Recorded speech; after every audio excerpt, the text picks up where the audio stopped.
Xeyirli kun исәнмесез, Татар информат бугат үзәгендә без бүген татар альтернатив музыка вәкилләрен җыйдык. Безнең спикерлар Ильяс Гафаров, Yummy Music Label җитәкчесе, Рәдиф Кашапов, альтернатив музыкант, журналист, Ания Фәйзрахманова, Джуна төркеме солисткасы, Альберт Нурминский, рэп башкаручы һәм Илнар Фатыхов, профессиональ музыкант, Һава торышы проекты җитәкчесе. Һәм беренче сорауны яңалыклардан башлыйк әле без. Соңгы арада ике яңалыгыбыз бар. Журналистларга һәм татар җәмәгатьчелегенә билгеле булдылар алар. Берсе рэп башкаручы Альберт Нурминский һәм Һава торышы проекты. Һәм беренче сорауны шуңа күрә таныштырудан башлыйк. Сезнең проектларыгыз белән сез менә бу татар альтернатив музыкасы дип әйтәбез инде, ягъни үзгә музыканы аңлата бу. Шушы дөньяга ничек килеп кирдегез? Кайчан? Һәм сезнең менә шушы журналистларга, җәмәгатьчелеккә танылуыгыз күпме вакытны алды? Альберт, синнән башлыйк. Тәмсез, минем исемем Альберт, минем инде псевдоним Нурминский, нәсәгә Нурминский мин, әйтеп китәм инде. Мин яшим Балтач районында, моннан ерак түгел ул, 105 километр. Балтач районында бар бер, грубо говоря, авыл. Мин әллә инде исемнәр уйлап бирмәм үземгә, просто Альберт Хаян Нормадан һәм шуңа Нурминский кылдым. Сорауга җавап, мин инде күптән кичкенә вакыттан бик кызыгып тыңлап үстем зарубежный рэпны, чисто, теге русский да түгел, татарча да түгел, бүтән төрле американский рэперларда тыңлапсым һәм миңа 13 яшьтә мин инде җырны как бы яза башладым. Күптән гади интернет шәттәләренә генә чыгара идем җырны һәм менә 17нче елда алып элек дип әйтәм, теге ел ул менә минем бу сыйфатымны китерә башлады, как бы плоды. Һәм бүгенге көндә мин шулай итеп районнар буенча, шәһәрләр буенча менә бүгендә кайттым и Аллага шөкер тегендә монда йөрим. Җырларың радиода әле күптән түгел генә яңгырый башлады. Моңа кадәр син ВКонтакте шелтәрендә танылдың дип әйтергә була. Һәм менә бу эш ничек башкарылды? Чөнки без беләбез, альтернатив музыкантларны телевидениега, радиога кертергә бик ашыкмыйлар, ротациягә аларның җырларын алмыйлар, һәм аларга танылу бик кыен, күп вакытны ала. Син тиз арада танылдың. Беләсезме, тиз дип мин бик тиз дип әйтмәсем, бу ничек килеп чыкты кешегә, мин менә җырлар язам бит, кеше аны яшьләр аны тыңлый, яшьләргә ул кызык, ул бүгенге көндә актуаль. Кеше ниндидер инде ул иске теге татар эстрадасында булган бәлки темалардан аргандыр һәм бу минем яңа юнәлеш дип әйтәм инде. Тематика буенча да сүзләре, безнең в общем әйткәндә инде һәм ул яшьләргә ошый, яшьләрчә һәм яшьләр үзләре радиога шалтыратып, инде әле мин даже ротация бирмәгән вакытында сорыйлар иде, сездә Нурминский җырлары бармы дип. Аннан уже радиодан, прямой эфирда әйтмиләр инде аны. Теге тыштан чәшеп утыргач, әйтәләр кем соң ул, һәм без шулай итеп күптән, минем организатор бар, алар белән барып, ничектер сөйләшеп, алар безгә әйтәләр, ничек инде мин кем Илһам Шакировның җырыннан соң рэп куям дип, безгә әйткәннәр бар иде. Теге аңа карамастан безнең минем җырларны алдылар һәм кичке эфирларда пока, менә Аллага шөкер дип әйтергә кирәк, әйләндерә. Кичке эфирны алдылар. Җырларың көндез яңгырарга лаеклы түгел дип саныйлар микән алар? Чөнки әйткән тематика ул нидер мәхәббәт, нидер анда сию дигән әйбер мин гомумән үзем теге тормыш турында язам, урам тормышы дип әйтәм инде, теге менә үзебезнең яшьләр тормышы, ничек яшьләр анда менә бүтән мөнәсәбәтләрне һәм анда ниндидер бар шундый вакытлар теге нәсибәт мине аны итәлән тыңлаган апалар, әбиләр дип әйтәм инде, аңлап бетермәскә могут. Шуңа дип уйлыйм инде, белмим теге. Алай дип шуңа күрә пока, Аллага шөкер, пока төнле, киләчәктә Алла бирсә мин ишетергә уйлыйм торса булыр итәблән һәм көндез. Рәхмәт Альберт. Һәм Илнар, сезнең проект Һава торышы дип атала, ул әгәр дә интернетны күзәтеп баручылар булса, интернетта күргәннәрдер ролик, ул нинди стиль, шунда аңлатып китә әле. Һәм ул идея ничек туды? Стиль дип аның турында уйлаган юк инде, ул минем үземнең сольный проект дип әйтергә була. Мин анда үзем бөтен музыканы ясам, бөтен музыканы язам үзем бөтенесен дә.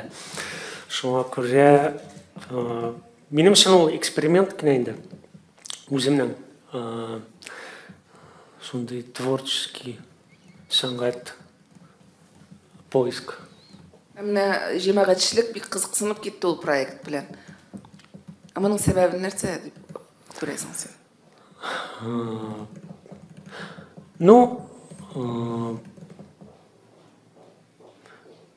Татар культурасына хас булмаган экспериментлар ясар өчен простор в принципе ачылган безнең. Шуңа күрә монда бераз налево направо китсәң, уже син не формат буласың. Шуңа күрә әллә нәрсә уйларга да кирәкми, в принципе. Просто интернетта, дөньяда карап барсаң, нәрсәләр бара музыка ягыннан. Шуларны бераз күзәтеп барсаң, үзең аркылы чыгарсаң, шундый кызыклы экспериментлар килеп чыга. Менә әйе. Өстәп әйтергә телим, Илнарның музыкасы турында ул гомумән бөтен дөньяда нормаль саналган стильләрдә эзләнеп, киресенчә татар музыкасын дөнья музыкасы белән бер рәтенә куеп карау. Мәсәлән, электрон музыка форматында. Мин мәсәлән хәзерге вакытта татар музыкасында чын мәгънәдә электрон музыкант булганын әйтә алмыйм. Чөнки бар мәсәлән диджейлар ниндер мешаплар ясый торган, ниндер танылган җырларны куша торган.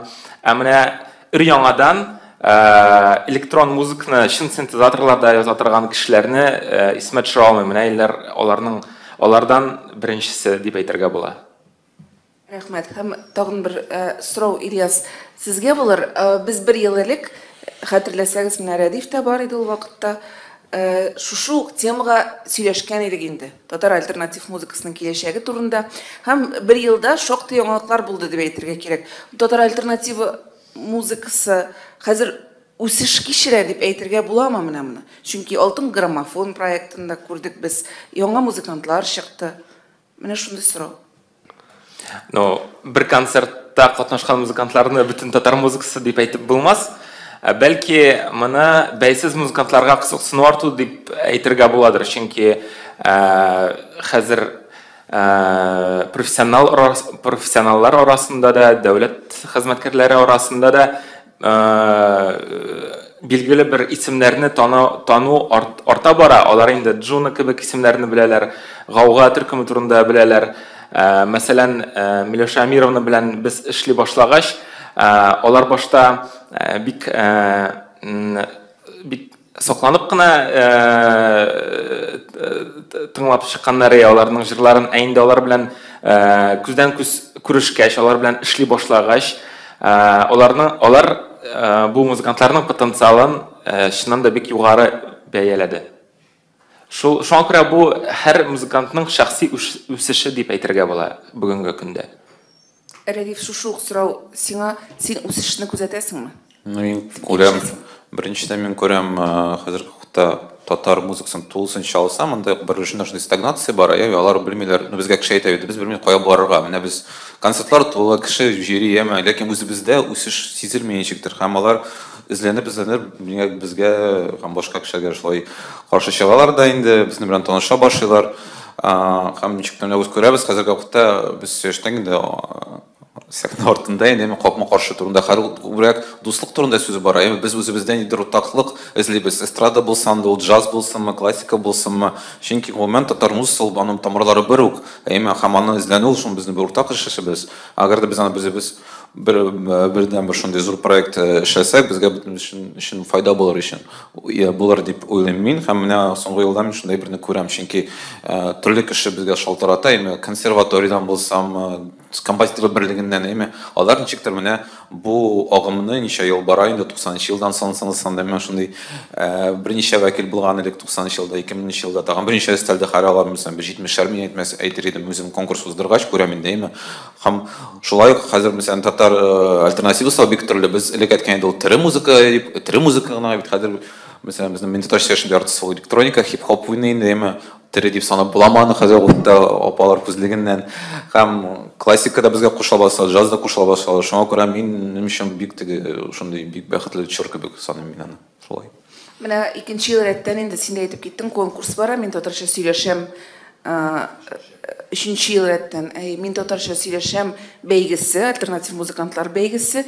Менә өченче ел рәттән син ниндидер тенденция күзәтәсеңме? Ну, беренче елны үткәргәндә без мин кабатлап үтәм инде, без гадәттә кешегә турыдан-туры язган идек. Менә син язасың нәрсәне дә, җырлар нәрсәдә җырлыйсың да, матур гына әйдә, кил безгә конкурска колга җитәкләп кертә идек ул.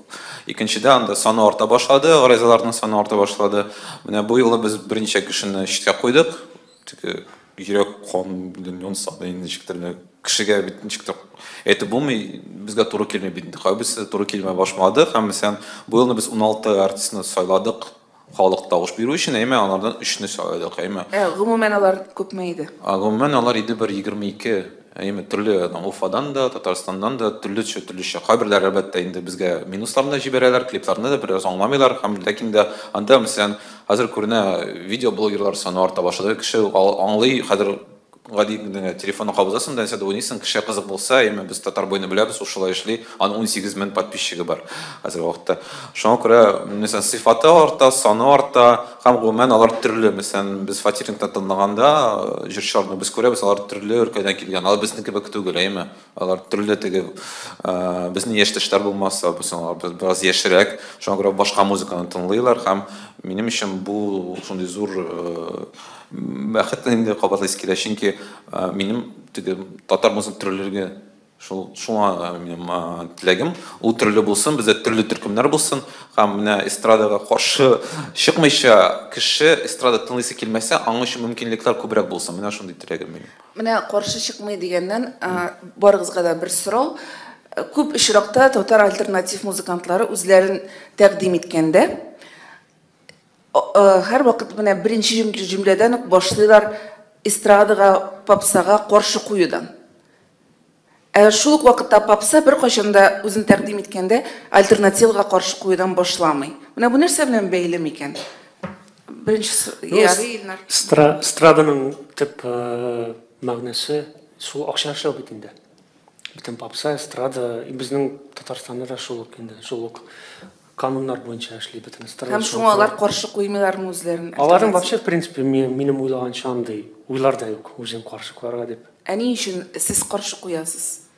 Безмен чөнки альтернатив музыка ул беренче чиратта ул сәнгать, һәм ул сәнгать ниндидер акча эшләү законнары буенча керми торган рамкаларга шул үзе бара.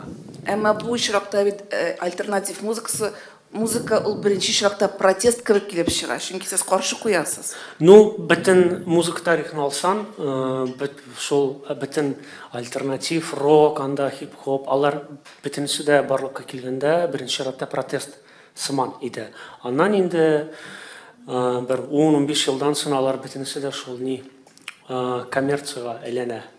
Шуңа күрә ул в принципе шундый закономерный процесс. Менә Аниyaның да фикерен ишетәсе килә бу сорау буенча. Ну, я не считаю, что мы противопоставляемся эстрадной музыке. Мне кажется, мы идем параллельно. Она нам никак не мешает, мы, по-моему, ей тоже никак не мешаем. Только в такси разве что мешает иногда и все. Ну, иногда в социальных сетях, вот я сама тоже вижу противопоставление, допустим, Элвину Грею. Вот почему слушаете Элвина Грея? Надо слушать вот такую музыку. Очень часто пишут те же самые альтернативные музыканты. С чем это связано? Так я не знаю, кто так пишет, мы так не пишем. Аны тыңлаучылар әйтә гомумән, тыңлаучылар әйтә, нигә сез аларны тыңлыйсыз? Кеше без утырмыйбыз инде, безне тыңлагыз өчен харыш инде. Элвин Грейны тыңламагыз. Юк, менә Илнар яза шулай дип, шуңа күрә сорау алмагыз.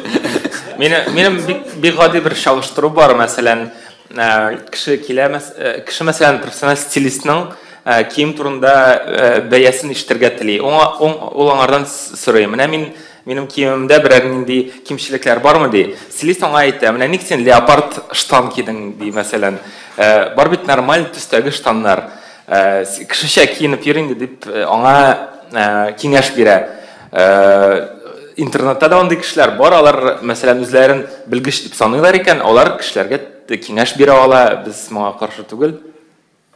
Илнар, синең дә фикер кызык. Мин ма, нишләп? Чөнки иң күп каршы чыгучы син. Ну, мен вообще троллю инде, как бы, если не. Но шундай бер история сөйлим, Элвин Грей ничектер. Бер ярты ел элек гитарист эзләгән иде үзенә. Вот, аңарчы Альберт Исмаил уйнаган инде аның белән.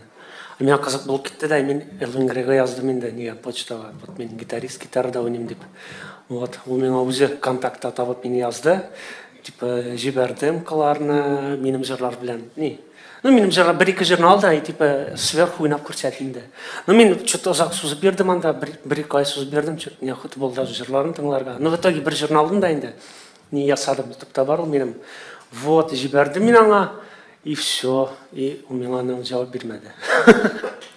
Шуның белән история бетте, но миңа в принципе просто было интересно бераз ничектер шул нигә кереп,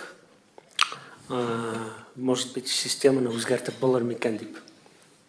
Шундый бер кеше бар, булган Жак Фреско дигән. И вот ул нәрсә белән шөгыльләнгән, ул любой җирдә килеп шундый неформальный ниләр таба торган булган. Сообществолар, ниндидер урыннар. И вот ул үзе шунда кереп, ничектер шул кешеләрне аңлап, шуларны полностью мог переубедить инде. И вот миндә шундый бер сверхидея бар иде, бераз ничектер Элвин Грейга кереп, шуның хисләрен, уйларын бераз үзгәртеп, бәлки булыр дип. Но Әни өчен Элвин Грейга тияргә тимеше генә дә иҗат итеп булмыймы ул? була, мин җәт таман гына тимиш. Илнардан башка гомер бер кем дә тими, яшәсен Венгрия. Беләсем, эстрада капма каршы, эстрада нәрсә 60 елдан булган эстрадага без капма каршы хезмәт куймабыз бит. Без мәсәлән яз белән бик рәхәтләнеп Илһам Шакировны да шәмәндә кемне Вафира Гайсатуллина да куябыз, аның бик шәп җырлары була, чөнки хәзерге таңда җырлар юк. Без анда эстрадага безне һич тә каршы куймабыз. Киресенчә без аның белән илһамланабыз һәм безнең хәзерге вакытта белән без музыканы уйнаганда без барыбыз да башладык аны ничектер көнбатыш музыканың копиясын ясатып. Һәм без нидер бер уртак юл эзлибез, ничек ул татарча музыкасы булсын дип. Менә шуңа күрә бердән-бер андай булган элек вакыйга, ул менә татар эстрадасы, филармониядә яңгыраган, анда нинди музыка булмаган һәм безнең өчен бик ул кызык. Ул башка бер без мәсәлән безне күбрәк альтернатив бәйсез музыка дип атыйлбыз һәм бу вакытта ул бәйле эстрада, без бәйле эстрадага каршы. Әгәр дә кеше гомумән сәнгать белән шөгыльләнми, ә менә шулай акча белән шөгыльләнә, аңа әлбәттә без каршы. Ләкин ул эстрада белән бәйле түгел, гомумән кешенең фикерләү белән, әйме. Һәм без күрәбез, мәсәлән, эстрада бар бит бик күп кешеләр, алар шундый халыкчан кебек. Алар шулай күп кеше җыела. Бай булсам Либерталь Немецкий эстрада, ул бит дә кешене җыя, анда ничәмә кеше килгән һәр концертына. Ләкин ничек аңа каршы булырга була Альберт безнеке бит инде. Ул шулай сиземләнә. Шуңа шулай җавап бирердем. Шияктан карасаң бит әле без гомумән эстрадага беренчектә булыша алмыйбыз. Без аның турында хәтта уйламыйбыз да. Безнең максатларыбыз башка. Эстрада ул Татарстан гомумән ябык экосистема булса, анда барсы да бер-берсен белә, ниндидер бер салынган юл буенча атласа, бар синең акчаң, ротацияга бирәсең, күбрәк акчаң булса, клип төшерәсең һәм китте шул. Аннары районнарга чыгасың. Безнең максатыбыз инде татар музыкасын бөтен Россиягә танытырга, аннары бөтен дөньяга танытырга һәм аның имиджын әзрәк уңай якка үзгәртергә, ягъни чит илдә яшәгән татарлар да хәтта кимсенмичә татар музыкасын горурланып тыңласыннар өчен. Рәхмәт. Һәм сезгә соңгы сорау, минем аннары журналистларның сорауларына күчәрбез. Хәзер альтернатив башкаручылар, төркемнәр Yummy Music лейблына берләште. Күбесе дип әйтик инде. Һәм бу менә альтернатив музыканы ирекле итүдән туктамыймы? Беренчедән хәзер продюсерлык үзәгендә эшлисез кебек булып чыга. Беренче яктан карасаң, хәзер безнең лейблда бик әз кеше калды, чөнки быел мин татарча сөйләшәмдә катнашучы конкурсантлар арасында, алар арасында да бик күп төрле бәйсез музыкантлар. Алар 16 килеп чыкты. Ә без ни бары 5-6 гына төркем.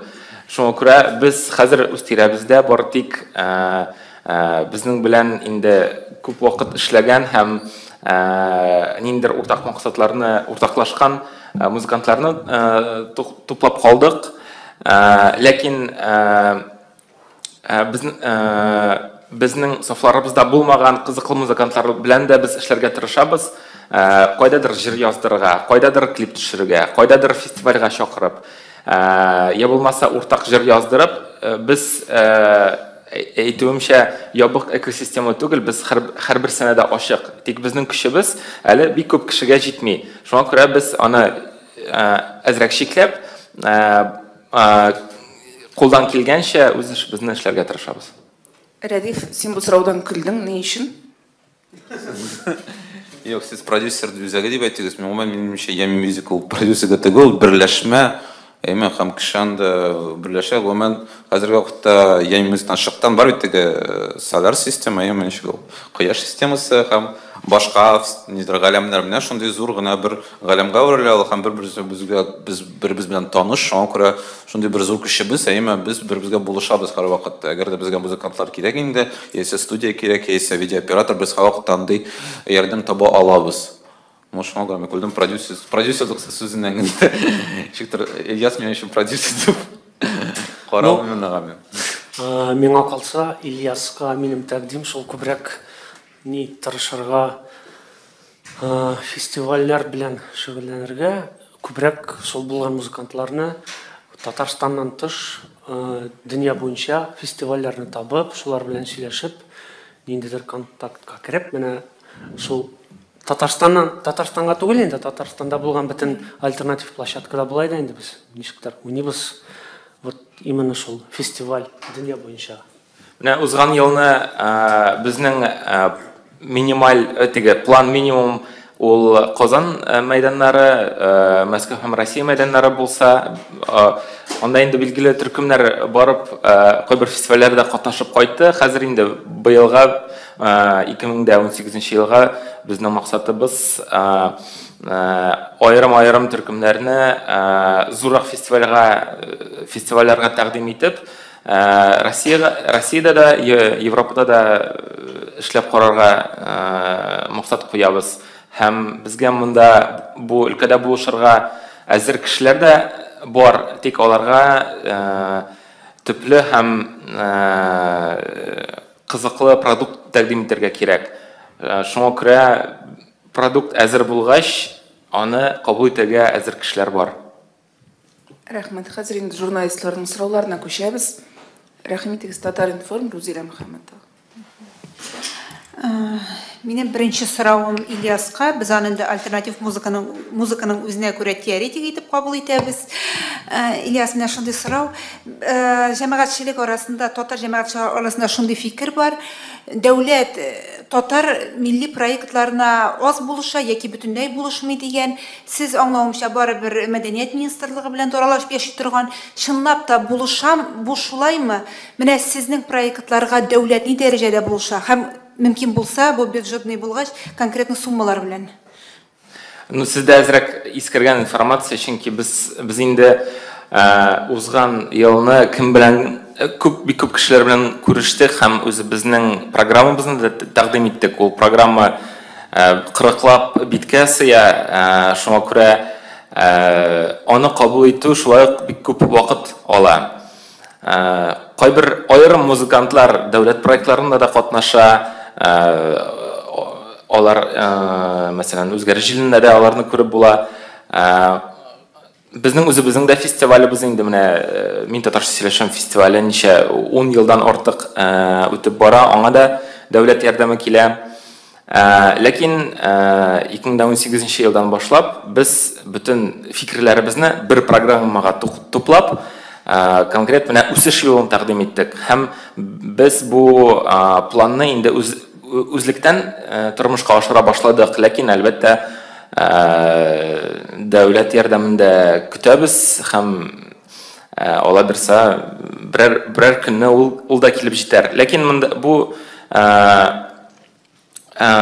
бер яктан гына ярдәм көтеп утыру дип әйтә алмыйм, чөнки безнең бөтен өлкәдә дә талантлы кешеләребез бар, бөтен яктан да профессионалларыбыз бар. Шуңа күрә без хәзер аудиториябызны үстерү буенча эшлибез. Әлбәттә җитешеп бетмәгән җирләрне, мәсәлән, татар журналистлары арасында музыка һәм мәдәният язучы журналистлары бик әз, шуңа күрә бәлки кайбер өлкәләрдә без үзебезнең проектларны да чыгарып җибәрбез, шул блогерлар арасында да, интернетта да. Чөнки хәзерге вакытта музыканы тыңлаучыга җиткерү индустриясе ысуллары шактый әз, бигрәк тә татар өлкәсендә. Һәм бу өлкәдә һәр яклап эшләргә кирәк. Ягъни яхшы музыка яздыру гына җитми, аның янында яхшы контент булырга тиеш, аның янында яхшы белгечләр тупларга кирәк, аның турында популяр федераль мәгълүмат чараларында язырга тиешләр. Һәм безнең төп максатыбыз әлеге вакытта шушы. Сезгә дәүләт булыша булып чыктымы? Турыдан-туры менә 2017 елда булыша дип әйтә алмыйм. Ләкин без аның ярдәмен каяндыр көтеп утырмыйча, без үзебез язып чыктык. Конкрет бер елга программаны, безгә нәрсә кирәк, ел дәвамында нәрсә эшләргә кирәк, безгә генә түгел, гомумән безнең кебек музыкантларга ярдәм итәр өчен. Һәм Гомумән ул шундый зур программа, әгәр кайчан ул билгеләнер, безгә кайчан имзал бар, без әлбәттә әйтербез, нинди янда саннар, нинди проектлар, чөнки алар хәзерге вакытта билгеле түгел. Ул планда без аны тәкъдим иттек. Анда беренче дә киттергән бөтен менә сез белгән яшьләр проектлары, без музыканың турында сүз бармый анда, белем бирү турында даим анда өйрәнтегән. Шуңа күрә ул зур бер проект, агар кайчан без килешербез ул турында, без әлбәттә аны турында хәбәр бирербез. Саннар белән һәм башка эш турында. Икенче сорау, менә бер көнне генә сезнең концерт булды. Анда Эльвира Камалова да килгән иде, мәдәният министрының беренче урынбасары, Азат Абзалов та бар иде. Менә бу сезнең иҗат белән кызыксынуымы, ниндидер башка максатлары бармы бу килүнең, һәм аның ниндидер нәтиҗәсе булачакмы? Әлбәттә ул беренчедән кызыксыну, чөнки без аларга вакыт-вакыт яңа проектларны күрсәтә торабыз, ләкин аларны тере яңгырашта, ут белән, көчле тавыш белән ишетмичә аларны аңлап булмый. Менә тормышта ничек алар ничек уйный, алар күпме кеше сәхнәдә ничек үзләрен тота, нинди җырлар иҗат итә, аларны барысын да концертта гына күреп була. Шуңа күрә без аларны чакырдык, алар бик теләп килделәр һәм бик уңай фикер белән кайтып киттеләр. Хәтта җәйгә берникадәр планнары белән дә уртаклаштылар. Әгәр дә барсы да килеп чыкса, бәлки хезмәттәшлек тә килеп чыгар, чөнки без һәр вакытта барсына да ачык, шәхси компаниялар булсын, ул дәүләт структуралары булсынмы, безнең музыка ул барсында туры килә. Анда бер нәтиҗәсе бар. Без менә футбол буенча чемпионат вакытында инде карбат альтернатив булса булыр. Зур күләмдә менә шундый бер нәтиҗәсе бар. Бәлки бер сәхнәдә, бәлки берничә сәхнәдә ул әле хәл ителмәгән, ләкин менә Радиф та аның белән шөгыльләнә, без дә аның белән шөгыльләнәбез. Без рус музыкантлары янында һәм инглиз телле музыкантлар янында үзебезнең музыкантларны да күрәбез. Илнар. Вот минем әйтәсе сүз бар. Мәсәлән, теге елны 30 август көнне концерт булды бит инде, теге республиканың День независимости дип аталамы, суверенитет дип. Республика көнендә. Или республика көнендә. Вот. Шунда бер зур площадка барды менә монда. Теге нисәле? Час янында. И вот просто шундый факт, день суверенитета республики, зур концертная площадка, и шунда азакта ике артист, Мәскәү артистлары, анда Ёлка белән Петя Фомин мөкәммәл. И вот мин уйлап карадым, безнең Татарстан, шундый зур Татарстанда бездә юк артистлар, ниндидер төркемнәр, кемне азакта менә шул дәрәҗәдә күрсәтеп була халыкка. Вот минемчә шул бер показатель, и менә бу елда чемпионат мира була икән, миңа калса менә шул кем шул мәдәният белән шөгыльләнә, аларга уйлап карарга, бәлки чемпионат мира шундай не возможность инде келген бітін қонақларға Татарстанда болған альтернатив мәніндер современный шундай музыкантларны музыканы сәнгатны күрсәтергә возможность шундай мөмкинлек. Әмма син андый төркемнәр бар дип саныйсың, аларны кертмиләр дип кенә саныйсың, дөрес аңладым? Ну, альтернатив музыкасы бар, төркемнәр дип инде. Ну, дөресен әйткәндә, вот шундай даже эстрада, мәсәлән, шул Елка сыман, бездә андый коллективлар юк. Шундай сыфатлы, шундай уровеньдә оснащение, профессионализм бөтен аспектлардан карасаң, бездә в принципе юк андый коллективлар. Вот, шуңа күрә вот шундай проблема бар. И аның турында белергә кирәк, һәм сөйләргә кирәк. Ләкин шул вакытта Елка белән Митифаминнарның аларның барсың да музыкаль каналларда ротациялары бар, алар турында профессиональ музыка һәм мәдәният турында язучы СМИлар яза, алар турында йөзләгән блогерлар яза, алар белән интервью эшли. Ягъни аларның һәрбер чыккан яңалыгы, һәрбер чыккан яңа җыры профессиональ өлкәдә кызыксыну уята һәм тыңлаучыга моменталь барып җитә. Безгә әле бу юл аша үтәргә генә кирәк. Безгә хәтта ул юлны үзебезгә дә төзергә туры киләчәк дип уйлыйм мин. Тагын сораулар бармы, коллегалар? Әйрүзләр. Сұрау Альбертқа. Менә Альберт, менә шушындагы егетләр, кызлар, алар ниндидер зур миссиялар турында сөйлиләр, зур идеялар белән яналар. Коммерция уңышы алар өчен вагайбер, алар зуррак. Менә сез просто йөрисез һәм сезне халык килә, һәм коммерция уңышы да бар дип уйлыйм инде сезнең концертларда. Менә шушы компанияда үзегезне сез ничек тоясыз? Беләсезме, мин үземне бик шундай русский ебедә дип хистәм инде, былай теге. Миндә аларга нормаль, гомумән мин бөтен шул попса булсымы, рок булсымы, егетләр молодцы, егетләр, кызлар молодцы, алар үзләренә тапканнар, алар ул сферада эшлиләр. Мин как бы бер кешегә андый бар бит инде, менә ул безнең эстрада көнче дигән әйбер, ниндиранда теге пакистлар эшләү дип әйтә, мин дөрес әйтмәшли. Миндә андый гомумән юк. Мин шул шот менә, допустим, шул команда менә безнең Düşünürken min bilmiyim de ol Tatar estradasın bik min. Min менә гомумән монда бүген килүчеләр өчен бик шат, алар молодцы, алар үзләренә тапкан, алар эшлиләр, алар ниндер максатларга ирешергә уйлыйлар. Мин инде үземчә, минем үземнең направление бар, мин кеше бакчасына кирмим дигәндәй, мин җайлап кына үз юлны күрәм, шунда җайлап кына маташабыз. Ул инде мин күрәм, ул кешегә ошый, мин, кешегә ошый икән, мин эшлим. Ошамаячак икән, мин как бы аны йөрәккә якын кабул итмәячәкмен. Но вакытында актуаль булганда актуаль булмый икән инде. Гафу итегез. Дигән. Микрофонга. Алар коммерция уңышына омтылырга тиешме, менә шушы сезнең коллегалар? Әлбәттә, менә беләсезме, мин бу җырны язганда, бу минем шулай ук үзем өчен яза башладым. Менә ул җырларны мин нидер анда менә мин шундый дип заявлять итеп бармадым. Мин гомумән үзем өчен менә картайгач, мин битенә үземнең тормышны бүтән кеше шулай яза бит, үз тормышын. Менә мин картайгач, Алла белсәм, менә мин шулай яздым әле, бар инде шундый язрак тиешалар дип әйтмешли.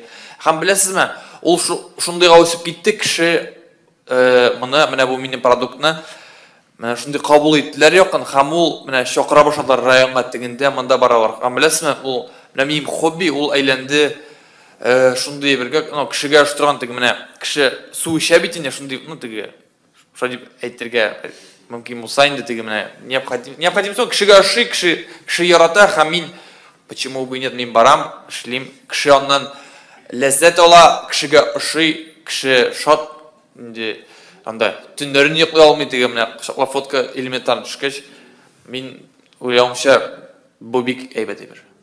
Минем бер сорау бар.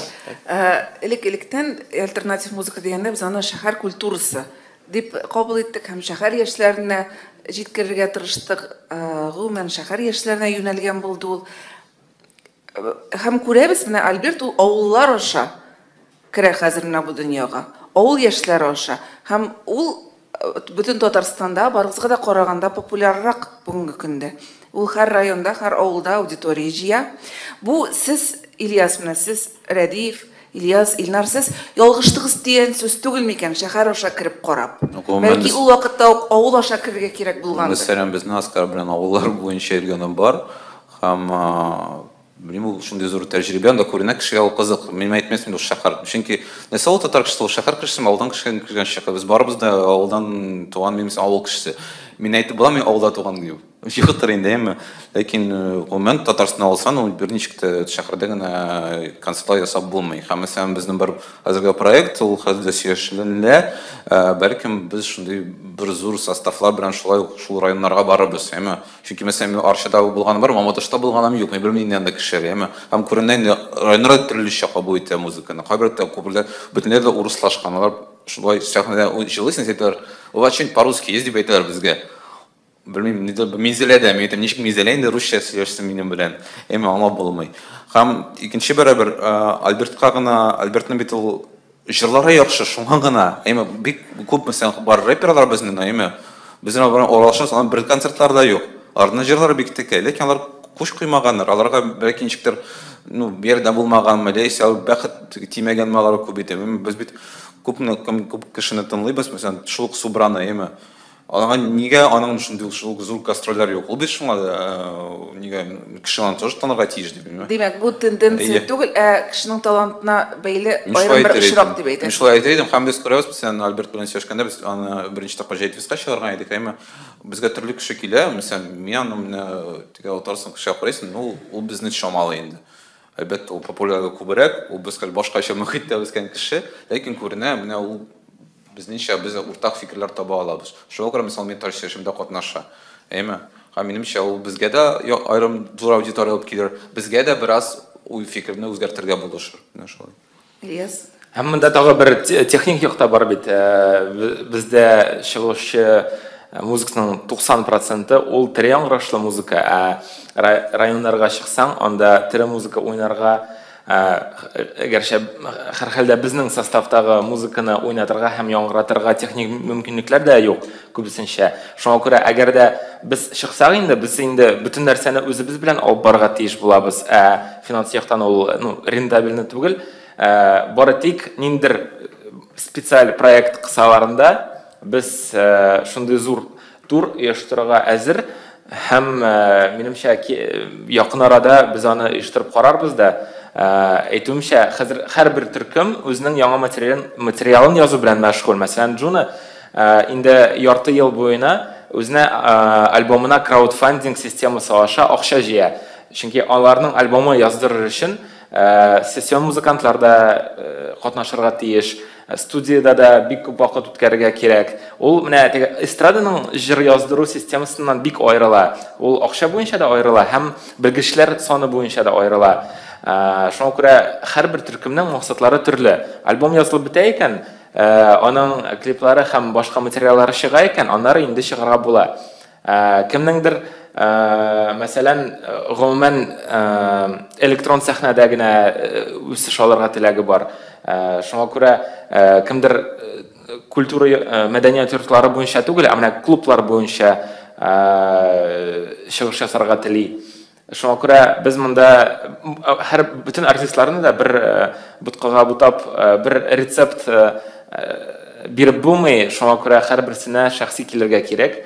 Һәм әлбәттә, районнарга чыгуны максат итеп куйсаң, аны ясап була хәзер. Менә моңардан күпме файда һәм күпме реаль чыгым чыгачагы әле билгесе. Шуңа күрә монда бик зур әзерлек кирәк. Шулай да менә без бик шат. Әле берничә ай элек кенә без Альберт Нурминский белән Татар информда интервью эшләгәндә, ул бер альтернатив музыкантны да белмәвен әйткән иде. Шулай бит, Альберт?